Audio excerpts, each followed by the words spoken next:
Hey you, so on this video, best and worst sellers, I'm going to be going over some of the coins that I sold in the past 6 months. So I'll either be describing them or showing them here with examples of just a few of the coins that I traded out or had up for sale. It's mainly going to be on the secondary market, so on platforms like eBay or trades with dealers that either worked out extremely good as I thought they would or not as good as I thought they would, and just give my views and points over them. So just breaking into this, I'm just going to give, I'd say a top three of both. So my best performing coins that I put up for sale and went on to do exactly what I thought they would do. And then another three that didn't do what I thought they would do, and just give my thoughts on why that is and how I plan to move going forward. So taking it straight from the top, let's do a bad and then good. So starting straight from the bad. Once again, my bad doesn't mean your bad. These are all just my own personal experiences that I went through when I had these coins up for sale. They was purchased to flip. A lot of coins I'm showing I own more than one of. So the ones that were put up for sale was to sell sooner than later, so I could make more money and flip that on into more weight or whichever the game plan was there. But looking at this is a graded Pied Fort Sovereign. These came out, there was a lot of hype behind these coins, rightfully so. I do really like the coin, so that helps. Purchased a few of these, sent them in for grading, and they all came back with fantastic grades. Now this coin itself is a stunning coin. The thing with this coin I've mentioned before, I think which is funnily enough when we're talking about the Royal Mint here, is their quality was actually very good on these coins. So a lot of them, when sent in for grading, came back because it doubled the thickness there as 70s. So it was one of those situations where 70 wasn't as scarce. So there was a lot of competition. I wasn't the only one that chose that game plan when I was picking up these coins. So many people picked up more than one, so they could own one and flip one and see what would happen. It just all happened at the same time. So a lot of people got them graded at the same time.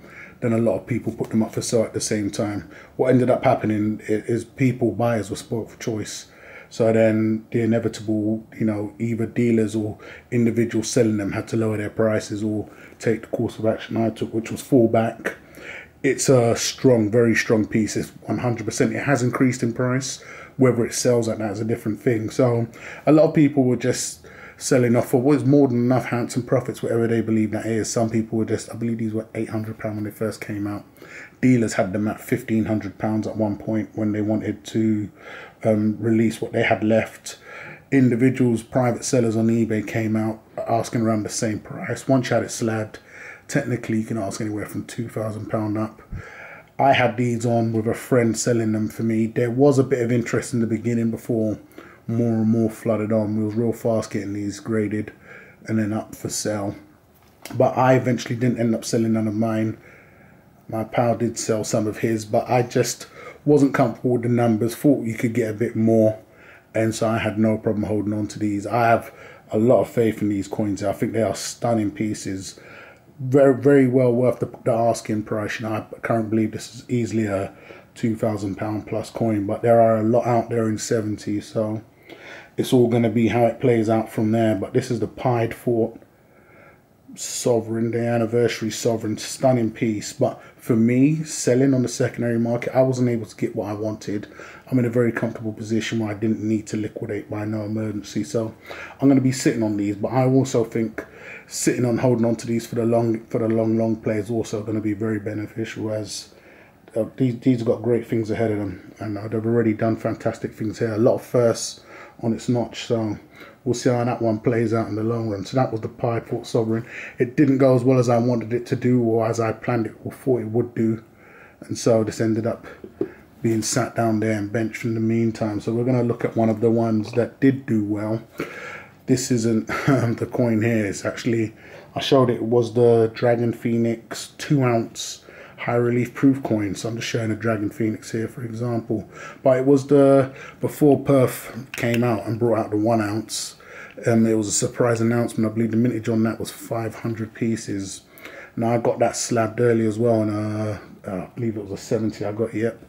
And had it put up. It was not that much interest. There was, you know, a few inquiries on the price and the likes of. It did sit about for a little while, but eventually went on to sell for a very handsome profit. Now, I think luck did play a big role in the sale of that coin for me also. You know, it just, a lot of things just worked in my favor in the end, you know. A flood more came out at the same time. The information and news of the 1 ounce being released at the same time, but you know, it found a happy home. It did sell for a lot of a profit, but the lesson I learned from that coin is moving forward, I may not be picking up coins like that, and it'll be more explained when I get down to the 1 ounces. But for the profit it did sell for, it was nice.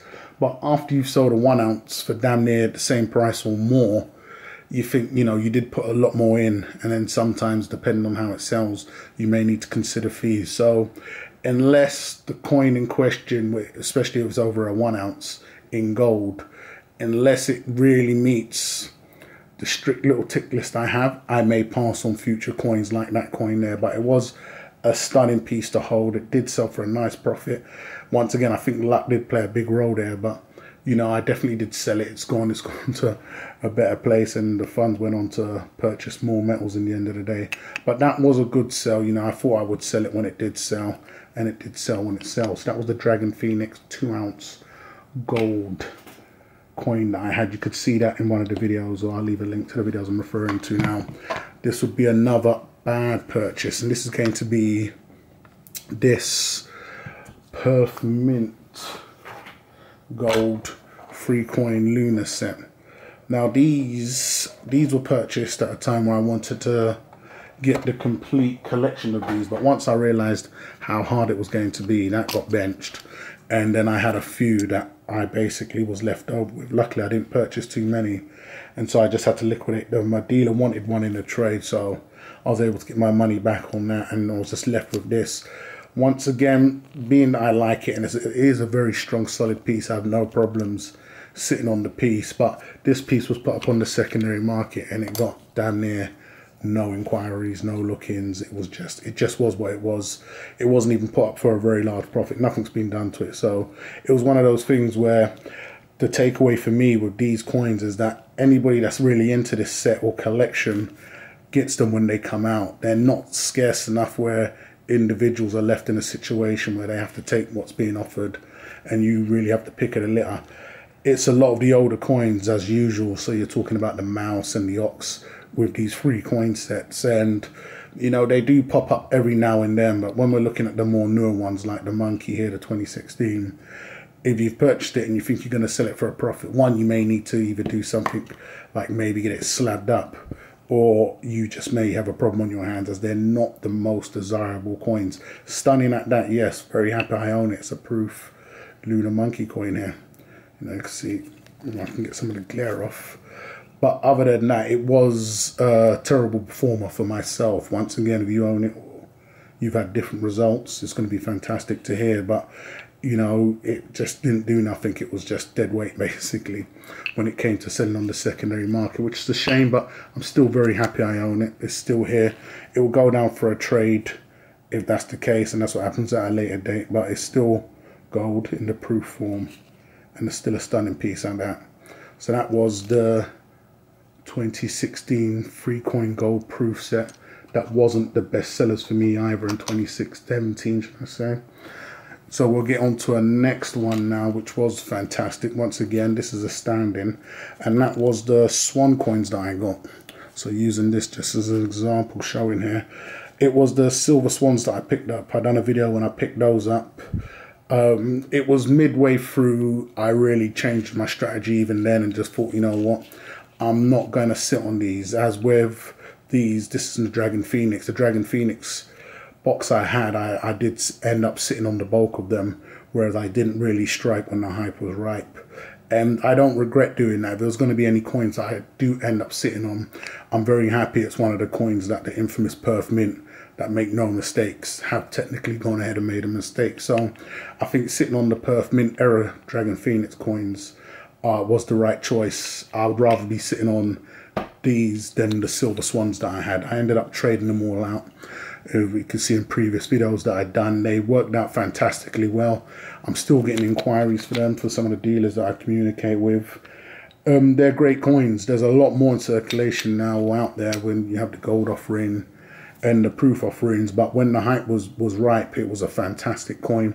I took full advantage of it. I was able to increase my weight, as I showed in the videos, and then also go ahead and get more gold out of them in the long run. So that was the Swan Dragon Phoenix coins, the silver 200 ounces, I believe I purchased. So that was a fantastic one for me there.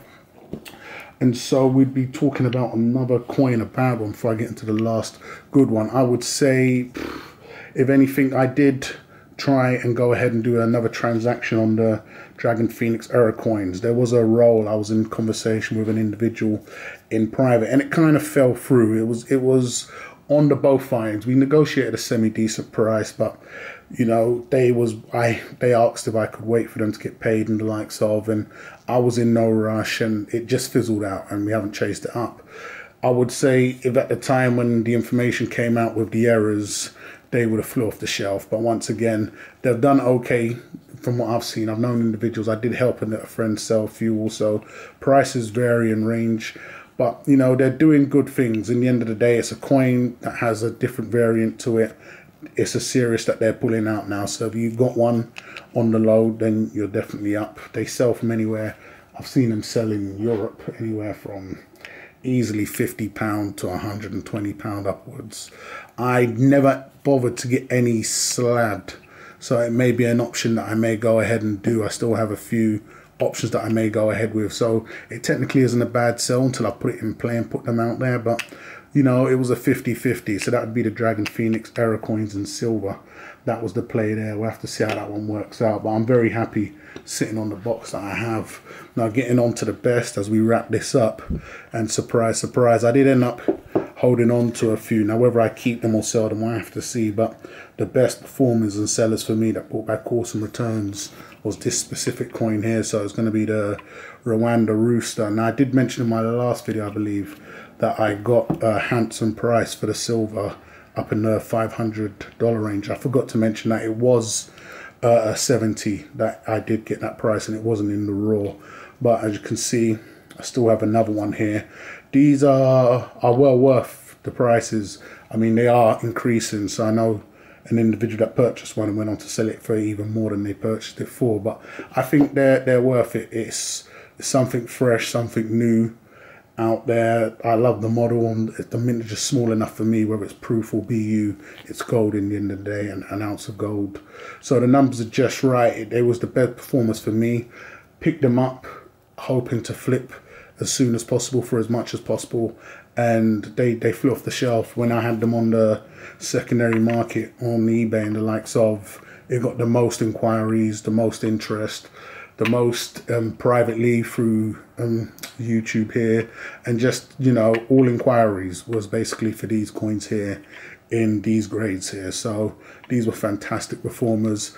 With the dog, we're still out there at the moment. I've got a lot on my plate at the moment, but you know, there's been inquiries. We're having to see how that one plays out. And with the Santa Maria also, they were fantastic performers also. So with the Santa Maria and the Rooster, both as good with one another. The dog, we're still seeing how that goes. It's still lukewarm, you know.